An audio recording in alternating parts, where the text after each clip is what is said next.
pa nga yung karo niyan. Mga bilis-bilis pa. Walang pakialam yan. Naano ko na yan. Nasubukan ko ng bumusina dyan eh. Wala talaga. Hindi ka papansin eh. Tingnan mo lang yung harap. Pag na-open mo, magsisignal ka. Para umovertake ba. Sobrang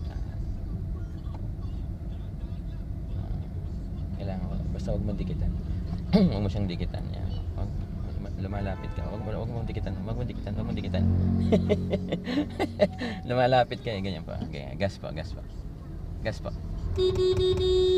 Okay.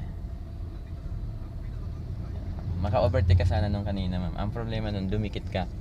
So, mahirapan kang gumanon. Okay ka. Kailangan mong lumayo, ma'am, para pag turn mo, pag overtake ba, hindi ka sasabit. Yeah. Tingin pa sa likod. Yan. Hindi pa. Pwede yan. Yan. Kupal yan. Signal sa left to. Signal sa left. Basta pag balak mo, ma'am, overtakean yung nasa harap, huwag kang dumikit. Kasi ang titingnan mo dun, ma'am, harap eh. Titingnan mo kung may kasalubong o wala. At saka yung likod, dapat na-check mo rin yung likod. Ayan, brake mo ng konti. Ayan, sige lang. Okay. Okay, huwag mo muna ibalik. Harap mo muna. Ayan, okay. Sige, go. Buti pa nga yung mga jeep sa Manila, ma'am, kahit pa paano eh. May concern sila. Pero dito wala. Kupal yung mga driver dito. Galit pa yun. Yun pa yung magagalit.